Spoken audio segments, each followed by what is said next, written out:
Salut! Le type en train de flâner sur le vélo, c'est moi. Je prends mon temps. On ne ressent pas tout à fait les mêmes choses quand on est sur un vélo. On est plus à l'écoute, nos sens sont plus en éveil, on fait la part des choses, c'est une autre temporalité, celle des mobilités douces. N'avez-vous jamais entendu des personnes dire « à la campagne, mais il ne s'y passe jamais rien ?» Et si on tordait le cou à cette fausse croyance? La ruralité est bien plus dynamique que certains le laissent à penser. Il manque peut-être juste une mise en lumière pour que les projets puissent gagner en visibilité et s'aimer. C'est cela ma philosophie, leur offrir cet éclairage. Pour cette première balade à vélo, je vous emmène à la campagne gersoise, à Saran, le village de l'illustration, afin d'y découvrir la Microfolie, un musée numérique qui facilite l'accès à la culture en milieu rural.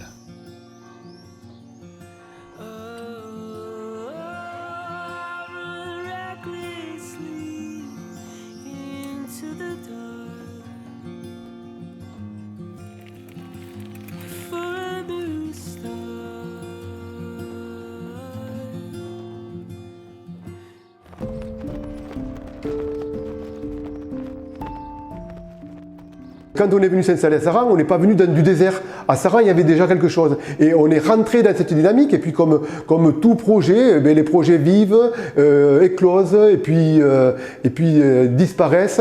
Le festival médiéval a disparu, mais il y a d'autres projets qui sont construits. C'est ça, un processus. Un processus, c'est cyclique, ça revient toujours. On ne sait pas la date de départ, on ne sait pas la date d'arrivée, mais ça se construit avec les dynamiques en place.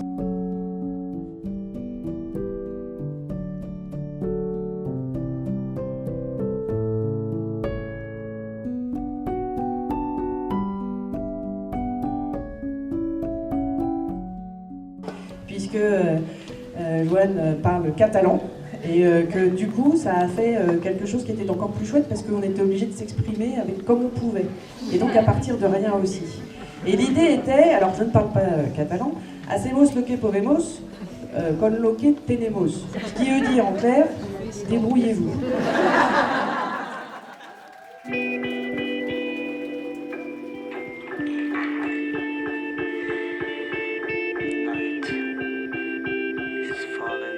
Premier élément de problématisation, le métier d'illustrateur était un métier peu connu. On connaît, tout le monde peut nous dire des dizaines d'auteurs, peu de personnes peuvent nous donner des noms d'illustrateurs.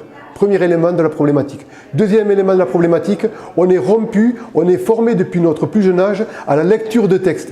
On a tous vécu à l'école des explications de texte, du travail de formalisation à partir de textes écrits. On a peu été formé, jamais formé, rarement formé à la lecture d'images.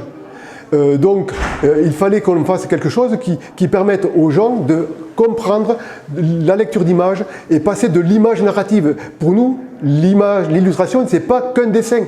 C'est un dessin qui traduit un texte. C'est un dessin qui va amener un texte. Donc il fallait faire un réel travail sur l'image narrative. Donc à partir de cette problématique, on a parlé, on s'est rendu compte qu'un festival, ça n'existait pas. Et un festival, ça ne pouvait pas être un temps uniquement de rencontre avec des illustrateurs. C'est un temps, on est issu de l'éducation populaire, c'est un temps où les gens allaient apprendre ensemble.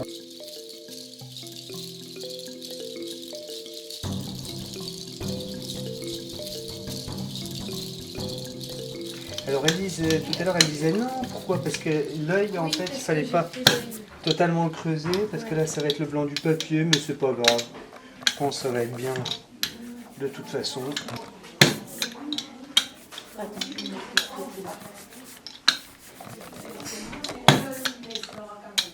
Voilà.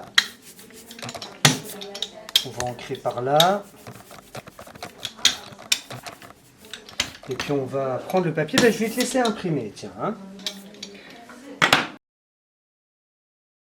Alors, ce qui m'a donné l'envie de m'installer à Saran, c'est une envie profonde depuis longtemps d'aller vivre à la campagne. Seulement, être illustratrice ou graphiste à la campagne, c'est tout de suite plus compliqué. Et on a eu la chance d'avoir un ami qui a abandonné l'atelier de sérigraphie à Saran et qui nous a proposé de le reprendre. Et donc c'est comme ça que mon compagnon et moi, on s'est installés là. Plus spécifiquement, ce qui m'a donné envie, c'est le fait que Saran soit le village de l'illustration. Donc pour ma carrière, c'était un super endroit où je pouvais me développer assez tranquillement. Les Ateliers Charrette, c'est un collectif d'artistes, d'illustrateurs, de graphistes, de typographes, de sérigraphes et de graveurs. Donc on est un peu multifonction. On vient tous de l'école d'Épinal, qui s'appelle Les Halles. On s'est rencontrés là-bas et on s'est retrouvés de façon un peu fortuite dans le sud, autour d'ateliers techniques qui étaient proposés par la Maison de l'Illustration. Et donc certains d'entre nous ont repris les ateliers techniques et on s'est rassemblés, réunis autour d'une envie de créer en commun, de partager notre travail, d'enseigner aussi à des enfants, à des adultes.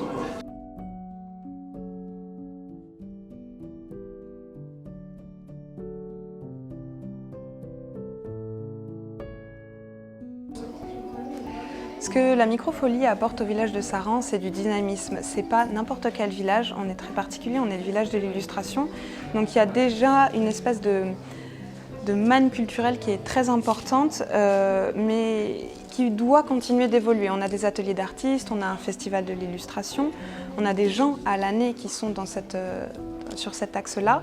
La microfolie, ça appuie un peu tout ça avec un socle peut-être, si je peux me permettre, un peu plus traditionnel, même s'il y a la dimension numérique qui est plus moderne, de musée. Et puis ce qui est original, c'est qu'on est un tout petit village, on n'est que 380 et au départ, la microfolie n'aurait pas dû, pas pu ou pas voulu s'implanter dans un village aussi petit. Ils étaient persuadés que ça ne marcherait pas. Et ça marche extrêmement bien et on a des gens donc, du village mais des alentours. On arrive à faire venir des centres de loisirs, des scolaires, donc sur la région où on commence de plus en plus à fonctionner. Donc je pense que ça apporte de la visibilité au village, une dimension culturelle supplémentaire, un dynamisme touristique aussi, donc c'est très important qu'on l'ait aujourd'hui. Ce qu'est la microfolie de Saran. Alors la microfolie de Saran, c'est une structure qui est maintenant installée depuis 1 an, qui a été inaugurée en juillet 2021. Et donc l'idée de cette microfolie, c'était vraiment de pouvoir avoir accès à la culture et à des œuvres d'art numérisées pluridisciplinaires sur ce petit village de Saran et sur l'ensemble du territoire tout autour, de pouvoir permettre à la population d'avoir un accès au musée qui n'est pas forcément évident en zone rurale. Donc pourquoi cette microfolie à Saran? C'est, comme on disait, là c'est un musée numérique qui propose la numérisation des œuvres. Et elle est ici implantée à Saran avec toute la dynamique qu'il y a autour de l'illustration. L'idée c'était vraiment de pouvoir permettre à cette dynamique autour de l'illustration de trouver un peu son pendant numérique, d'avoir un espace d'expérimentation aussi autour de l'illustration et autour de la culture qui viennent compléter l'offre culturelle qui est déjà présente sur le village. Le médiateur culturel à la microfolie, c'est déjà la personne forcément qui va accueillir les publics quand ils arrivent, leur présenter aussi le dispositif, les accompagner dans leur prise en main, que ce soit des tablettes ou dans les casques de réalité virtuelle. Ça va être également la personne qui va animer des conférences. Nous, on propose régulièrement des temps de conférences sur des sujets un petit peu plus spécifiques. Et ces temps de conférence, c'est vraiment des temps d'échange.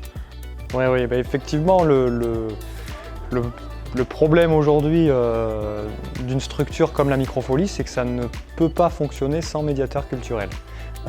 C'est essentiel déjà pour guider les gens, pour pouvoir mener des projets. Au niveau ici de la microfolie, c'est vrai qu'on est sur des publics qui sont pas forcément, on n'est pas sur une centaine de personnes en même temps, ce qui permet quasiment d'avoir un dialogue direct avec la personne qui fait la conférence et de pouvoir échanger avec elle, soit sur ses impressions, soit si on a des questions un peu plus pointues. Le médiateur est là aussi pour justement rajouter un petit peu du contenu à ce qui est déjà existant, attirer l'œil aussi sur certains, par exemple, détails d'œuvres qu'on n'aurait pas forcément vus au premier abord. C'est vrai qu'il y a vraiment toute cette démarche d'accompagnement qui est très importante pour guider tout simplement les publics vers les œuvres d'art qui sont proposées. Donc pour moi, vraiment, le numérique est un outil qui permet d'aborder tout cet aspect immersif que les artistes auparavant se sont donné comme défi d'intégrer le public dans leurs œuvres, que ce soit dans des musées, justement, il y a des expositions où le public est invité à interagir avec l'œuvre. Et le numérique permet donc également cette interaction, puisque généralement, lorsqu'on va dans un musée ou même dans un monument historique, on est sans cesse arrêté par les règles, justement, il ne faut pas toucher, on regarde qu'avec les yeux. Donc je pense que le numérique, à travers les tablettes proposées à la Microfolie notamment, permettent ce jeu, cette interaction. Le fait qu'il y ait de la réalité virtuelle, on ne se dit pas forcément qu'on va aller voir la Joconde, par contre il y a de la réalité virtuelle. Et c'est finalement un plus de voyager dans un tableau de Van Gogh. Et en fait, c'est le numérique qui va amener au culturel. Alors moi je pense que c'est une chance pour les enseignants d'avoir accès à ce type d'outils, parce que nous dans le milieu rural on n'a pas cet accès facile, et justement et puis c'est vrai que les enfants aussi, quand on sort de classe aussi, quand on sort du cadre d'une classe, comment dire, ils sont curieux, parce qu'on les rend curieux quand même, mais c'est vrai qu'il y a un côté plus attractif pour eux. En réalité virtuelle notamment, on peut voir certains éléments que jamais on aura l'occasion de voir ça autrement. Et c'est intéressant de pouvoir s'ouvrir l'esprit à notre petit environnement local, quoi. On est une petite commune, des moyens limités, des moyens financiers limités, mais on a quand même perçu tout l'intérêt que ce projet pouvait avoir pour développer et surtout asseoir notre projet Saran Village Illustration. Dès le départ, on a parlé de projet de territoire, incluant essentiellement la communauté de communes, mais plus largement l'ensemble des communes avoisinantes et également d'autres départements, puisqu'on est limitrophe avec d'autres départements. Voilà, la Microfolie, c'est aussi un projet qui se réfléchit, qui s'intègre à une dynamique qui est préexistante ou qui peut se construire, mais c'est vraiment quelque chose un dispositif qui est complet et qui peut permettre une nouvelle attractivité sur le territoire, qui apporte une certaine dynamique sur le territoire et qui est très bien reçue par les publics. En tout cas ici c'est le cas. Après ça nécessite aussi d'y mettre, j'ai envie de dire, les moyens, d'y mettre les moyens à la fois humains, en termes de promotion. C'est pas un outil totalement anodin, mais c'est un outil qui est vraiment une chance pour le territoire.